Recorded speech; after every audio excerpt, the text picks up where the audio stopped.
Cos'altro nasconde la città di Matera?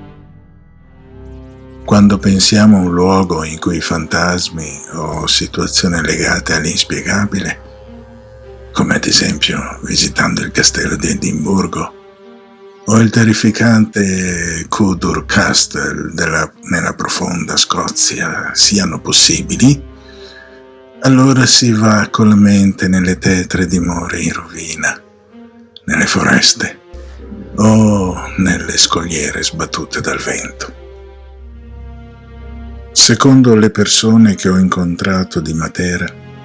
e per cui i racconti popolari del luogo faccia affidamento, trovo che presso ogni paese ci possa essere un luogo magico, una cinta di ruderi, uno spazio nel bosco, una palude, in cui vengono a vagare le anime dei morti in attesa del giudizio universale. A Matera, ad esempio, ci sono luoghi dove la gente racconta che si vedeva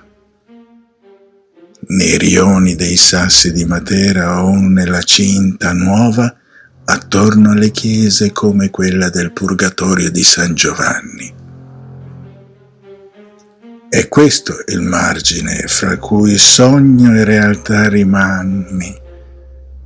quel dato a volte acquisito, fatto proprio dalla gente materana, che spesso ha vissuto tali fenomeni o ne abbia sentito parlare da parenti o vicini di casa. Qui se ne parla tranquillamente come se i fantasmi non fossero situati in un mondo onirico o immaginario, ma li rappresentano come partecipi al mondo reale. L'esclamazione di poc'anzi "si vede" indica perfettamente come in alcune case della città si siano verificate delle apparizioni o semplicemente dei fantasmi,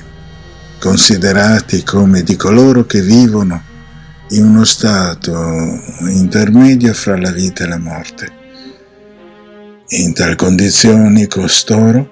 sono trattenuti da un motivo particolare, qualche dovere o vendetta da compiere, o di un lavoro lasciato a metà,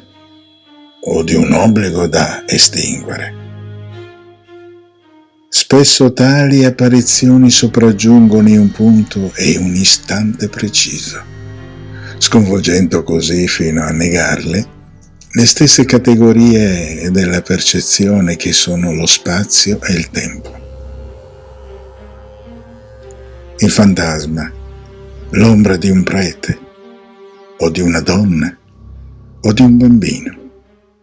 diventano nelle case o in altri luoghi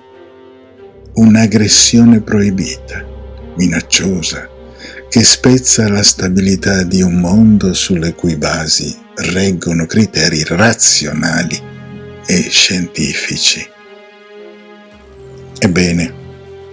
a volte questo verificarsi dell'impossibile sopraggiunge all'improvviso, con le sue manifestazioni tanto terribili o destabilizzanti, quanto più il loro ambiente familiare, introducendosi nel quotidiano delle mura domestiche, ad esempio vicino alla spalliera del letto, inginocchiati a pregare, affacciati a una finestra, e infine a un soffio che alita vicino con una mano che ti sfiora mentre ti addormenti. Questi esseri attraversano pareti vere, gli appartamenti veri, escono da vere cornici di veri quadri appesi, s'affacciano da finestre vere nella strada che dà sui Sassi di Matera. Fanno tremare con i loro passi le scale della casa, sbattono furiosamente il portone di una chiesa o spostano il bicchiere lasciato sul comodino accanto al letto. Il mondo del si vede, è quasi naturale. Per accedervi basta un passaggio attraverso il sonno o qualche inconsueto smarrimento, talvolta neppure avvertito. Tanto che spesso, soltanto quando è troppo tardi, la persona che vive il contatto con l'apparizione s'accorge di aver abbandonato il terreno solido del vivere quotidiano per quello mobile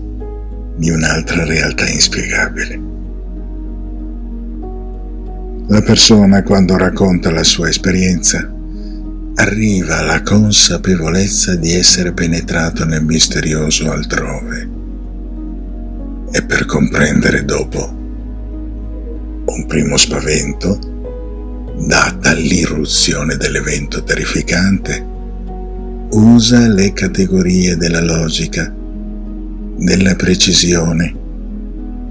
ma rimarrà sempre un'esperienza unica da raccontare,